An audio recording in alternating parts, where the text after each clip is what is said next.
मेरा साल है यीशु के नाम में। बोलो ये मेरा साल है कट नहीं करने का।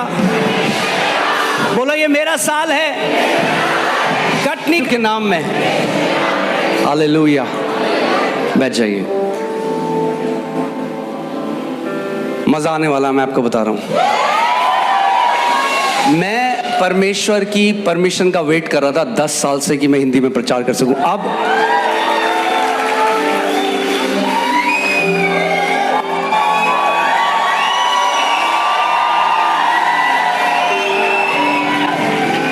लोग मुझे पूछते थे पास्टर जी आप हिंदी में क्यों नहीं बोलते, आपको हिंदी नहीं आती? मैंने बहुत अच्छी आती है, बस रोका हुआ है पवित्र आत्मा ने। हर एक चीज का एक उद्देश्य है, एक पर्पस है, एक समय है, वो पूरा हुआ। अब प्रभु हमें एक दूसरे लेवल में ले आया है। आमीन। पड़ोसी को बोलो ये बड़े लेवल में जाने का समय है। आमीन। आपके लेवल चेंज हो रहे हैं यीशु के नाम में। आपके आत्मिक लेवल, आपके फाइनेंशियल लेवल चेंज हो रहे हैं यीशु के नाम में। आमीन। पहले जब कलीसिया 40 लोगों की थी, जब मैं बोलता रहा तो लोग मजाक सोचते थे। अब थोड़ा सीरियसली ले रहे हैं। अभी थोड़े टाइम रुक जाओ। प्रभु वो करने वाला है कि अंधा भी देख लेगा कि उसका हाथ इस कलीसिया के ऊपर है।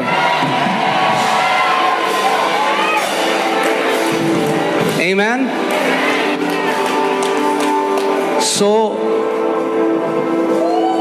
एक स्वप्न मैंने देखा कि ट्रेन चल रही है और ट्रेन बहुत हल्के चल रही है, बहुत ही हल्के, 20 किलोमीटर, शायद 20 किलोमीटर पर आवर की स्पीड से चल रही है ट्रेन। इतनी हल्के चल रही है कि अगर आप पैदल चलेंगे तो आप ट्रेन के साथ साथ साथ चलते रहेंगे, ऐसे ट्रेन चल रही है। तो मैंने देखा कई लोग ट्रेन से बाहर आ गए और गप्पे मार रहे हैं और चल रहे हैं साथ साथ। उनको लग रहा है कि जब चढ़ना होगा चढ़ जाएंगे, जैसे स्टेशन में लोग करते हैं। मगर मैंने अचानक, प्रभु ने मुझे स्वप्न में दिखाया एक हाथ और एक लीवर, और उस लीवर ने जो स्पीड थी उसको फुल स्पीड कर दिया। और जैसे ही उस लीवर ने, जैसे ही वो लीवर फुल स्पीड हुआ, वो लोग देखते रह गए और ट्रेन स्पीड से निकल गई और वो छूट गए। परमेश्वर क्या बता रहा था? जितने कैजुअल हैं कलीसिया में, जो ठंडे हैं, जो नहीं समझते परमेश्वर के उद्देश्य को, जो समर्पित नहीं है, जो कमिटेड नहीं है, जो एक ऐसे आते हैं कलीसिया जैसे पिक्चर देखने आए हैं, वो सब छूट जाएंगे। मैं आपको डरा नहीं रहा हूं, सच बता रहा हूं। सच बताने के लिए परमेश्वर ने मेरा अभिषेक किया इस जगह में। तो इससे पहले कि ट्रेन स्पीड पकड़े, अपने पड़ोसी को बोलो अपनी डेस्टिनी मत खोना।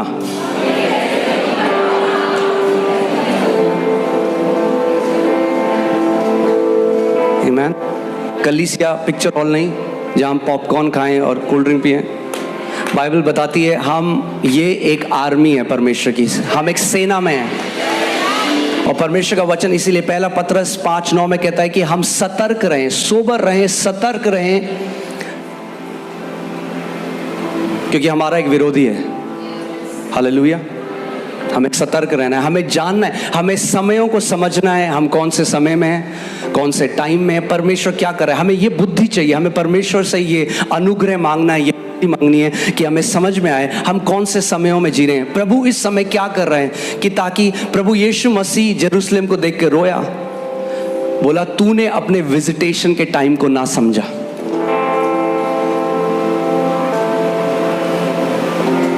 हमें वैसे नहीं बनना। हालेलुया।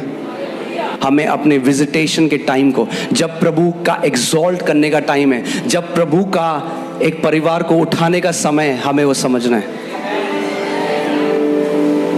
जो कैजुअल हैं, जो हंस रहे हैं अभी भी, आप यहीं छूट जाएंगे। मगर जो एक मन के हैं, आपकी तरक्की दुनिया देखेगी यीशु के नाम में। आप सुन रहे, मैंने क्या बोला? मैंने कहा आपकी तरक्की दुनिया देखेगी यीशु मसीह के नाम में। हालेलुया।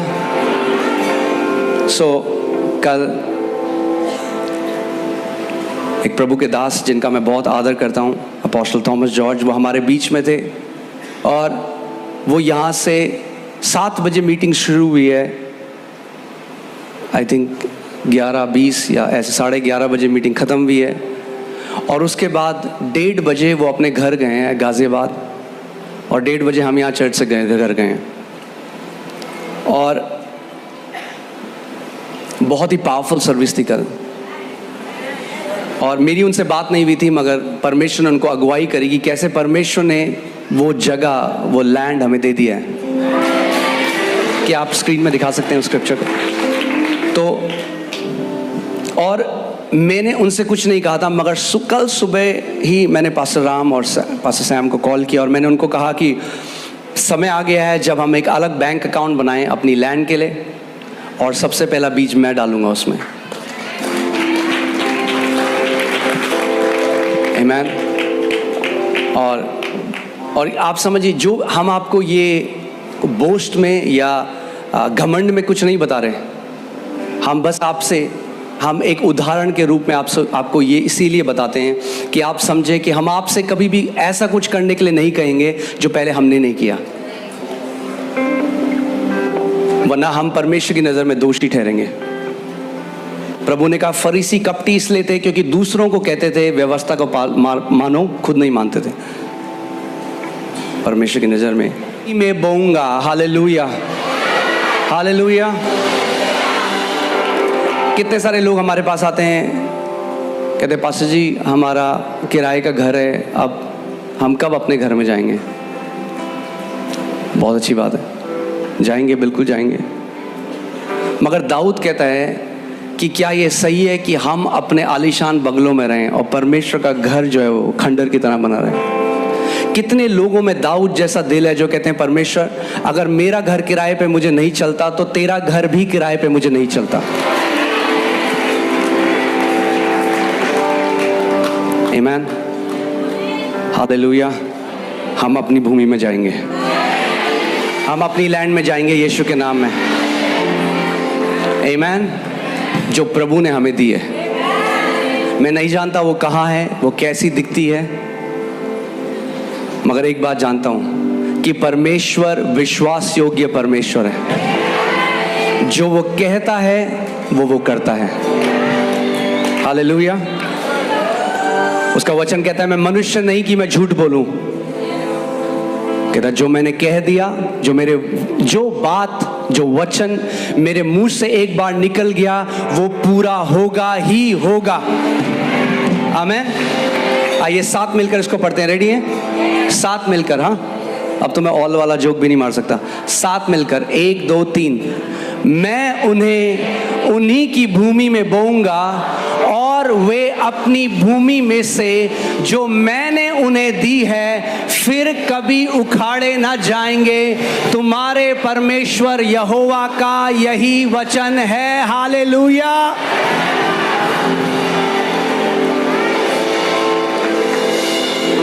हालेलुया। मैं बहुत एक्साइटेड हूँ क्योंकि समय आ गया है नेक्स्ट लेवल का। आमीन।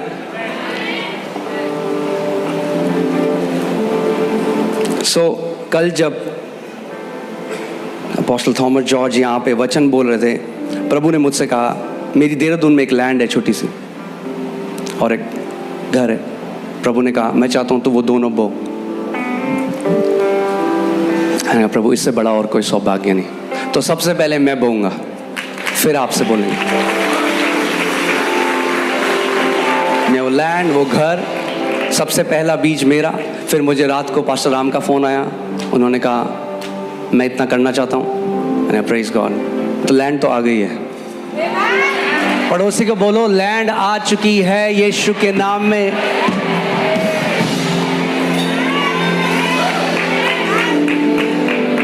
लोग बोलते हैं, कई बारी वो आते हैं, वो बोलते हैं आपने बहुत अच्छी जगह बनाई है। मैंने कहा ये तो किराए पे बनाई है, अभी देखो अपनी जगह में जो बनेगी।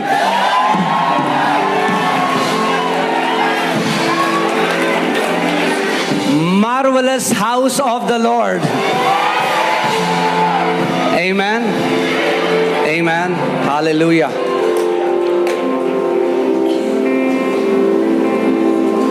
आमेन। सो कल जब उन्होंने वचन दिया और जब मैं पुलपिट में आया, मैंने सोचा ऑलरेडी इतनी लेट हो गई है, मैं जस्ट आऊँगा, जल्दी से ख़त्म कर दूंगा सभा को। जो हैं यहाँ पे, जो हैं वो जानते, इसलिए वो हंस रहे हैं। मैं जैसे ही यहाँ पे खड़ा हुआ, यहाँ पे परमेश्वर की इतनी हैवी प्रेजेंस थी और एक भविष्यवाणी का शब्द परमेश्वर मेरे द्वारा देने लगा। और वो आज भी सुबह परमेश्वर ने मुझे याद दिलाया कि मैं चाहता हूँ कि तू मेरे लोगों के ऊपर इस भविष्यवाणी को रिलीज कर। जो साल है एक्सपेंशन का, ग्रोथ का, वो तो है ही, मगर ये भविष्यवाणी का वचन है जो परमेश्वर आपको दे रहा है। अगर आप इस कलीसिया में कमिटेड हैं, अगर ये आप कहते हैं ये मेरा घर है, ये मेरा स्पिरिचुअल हाउस है, ये मेरा स्पिरिचुअल फैमिली है, तो ये वचन आपके लिए है। और मैं बता रहा हूं, ये वचन आपके जीवन में पूरा होगा। और जैसे ही मैं यहाँ पे आया, अचानक से परमेश्वर ने मेरे को एक वचन दिया गोशेन के बारे में। और आप जानते हैं 2024 जैसे ही शुरू हुआ, अर्थक्वेक आए कई जगह में प्लेन क्रैश हुए, आगे लगी, अभी दंगे चल रहे हैं। और प्रभु ने मुझे कहा कि ये सब चीज़ें होंगी दुनिया में। ध्यान से सुनिए मेरी बात, ये सब चीज़ें होंगी, मगर ये कहाँ होंगी? इजिप्ट में होंगी। बोलिए इजिप्ट में। इजिप्ट दर्शाता है दुनिया को।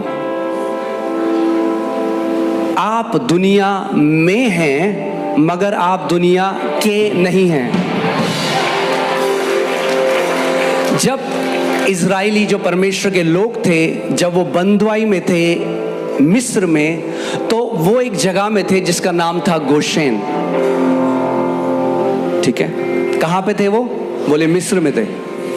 मिस्र में थे, मगर मिस्र में एक अलग जगह में थे जिसका नाम गोशेन था, मगर थे सब मिस्र में। और वो एक प्रोफेटिक पिक्चर है, एक भविष्यवाणी की तस्वीर है हम लोगों के लिए कि हम दुनिया में हैं मगर दुनिया के नहीं, अलग भी किए हुए हैं दुनिया से। और गोशेन की एक खास बात ये थी कि जो कुछ जो कुछ इजिप्ट में होता था, जो कुछ मिस्र में होता था, वो गोशेन में नहीं होता था। हालेलुया। मिस्र में जब रोना और विलाप करना था, तो गोशेन में नाचना और गाना था। जब मिस्र में अंधकार था, तो गोशेन में उजियाला था। जब मिस्र में मातम था और मृत्यु थी, यहाँ पे जीवन था और सेलिब्रेशन था। और परमेश्वर ने कहा वैसा ही तुम लोगों के साथ होगा। जो कुछ दुनिया को छूने की अनुमति है, जिस चीज को, चाहे वो महामारी हो, चाहे वो एक्सीडेंट हो, चाहे वो अर्थक्वेक हो, चाहे वो प्रलय हो, कुछ भी हो, जो कुछ दुनिया को छूने की जिसको अनुमति है, उसको आपको छूने की अनुमति नहीं है। यीशु मसीह के नाम में मैं इस प्रोफेसी को रिलीज करता हूं। आप आत्मिक गोशेन में हैं। आपके बगल में 1000, आपके दाहिने ओर 10,000 गिरेंगे, मगर आप गोशेन में हैं। जो रिसेशन, इसी मैं आपको क्यों ये बात बता रहा हूं, क्योंकि कई भविष्यवाणी आएंगी, आप सुनेंगे, आपका मन विचलित ना हो।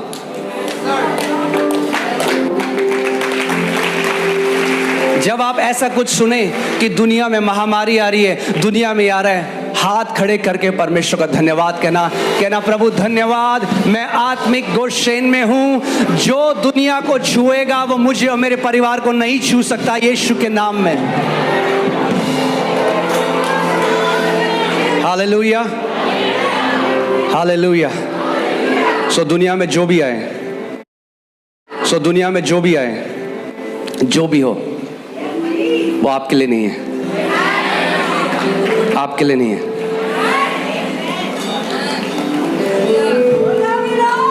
आमीन। जब मिस्र में मातम था, पहलौठे मर चुके थे सबके, इजरायलियों का एक भी इजरायली का बाल भी बांका नहीं हुआ। आमीन। मैं चाहता हूं आप इस प्रोफेसी को, आप इस भविष्यवाणी को अपने आगे रखें पूरे साल। आमीन। बट मैं आपको ये भी बता रहा हूं कि ये आप जानते हैं हर एक प्रोफेसी अपने आप ऑटोमेटिकली पूरी नहीं होती। आपका उसमें एक दायित्व है। बोलो, मेरा एक दायित्व है। आपका एक दायित्व है उसको पूरा करना। ऑटोमेटिकली नहीं होगा, आपका एक पार्ट है। उनको गोशेन में रहना था अगर उन्हें प्रोटेक्शन में रहना था। अगर वो गोशेन से छोड़कर इजिप्ट के खेमे में चले जाते तो उसी समय उनका भी घात हो जाता। अगर आप दुनिया की तरह जिएंगे, दुनिया में रहेंगे, अगर आप परमेश्वर के भवन में बोए नहीं गए, नहीं, हमें विश्वास योग्यता के साथ परमेश्वर के भवन में बने रहना है। आमीन। तो मैं आज आपको 5 चीजें बताऊंगा जो जिंदगी भर आप गोशेन में रहेंगे। जब आप सुनेंगे सबके आप बैठ जाइए प्लीज। जब आप सुनेंगे कि सबके फाइनेंस नीचे जा रहे हैं, आप जानते हैं कोविड में क्या हुआ। हालेलुया। आप जानते हैं कोविड में क्या हुआ। जल्दी से बैठा वॉलंटियर्स उनको प्लीज। आप जानते हैं कोविड में क्या हुआ। सबके फाइनेंसेस हिट होने लग गए दुनिया में। प्रभु के लोगों के साथ क्या हुआ। मैंने जिस भी सच्चे परमेश्वर के बंदे की गवाही दी वो बढ़ते गए, बढ़ते गए, बढ़ते गए। जब दुनिया का इकोनॉमी नीचे जा रहा था, परमेश्वर के राज्य के लोगों की इकोनॉमी ऊपर जा रही थी। क्यों? क्योंकि हम अलग किए हुए लोग हैं। बोलो, मैं अलग किया हुआ हूं। मैं दुनिया में तो हूं मगर दुनिया का नहीं हूं। इसका मतलब हम दुनिया की तरह नहीं सोचते, हम दुनिया की तरह नहीं बोलते, हम दुनिया की तरह नहीं देखते। हमारा देखना अलग है, हमारा बोलना अलग है, हमारा चलना अलग है, हमारा मनन करना अलग है, हमारा विश्वास करना अलग है और हमारा संगति करना अलग है। और जिस चीज से हमें प्लेजर मिलता है वो भी अलग है। हमें प्लेजर मिलता है परमेश्वर की उपस्थिति में रहने से, नहीं है।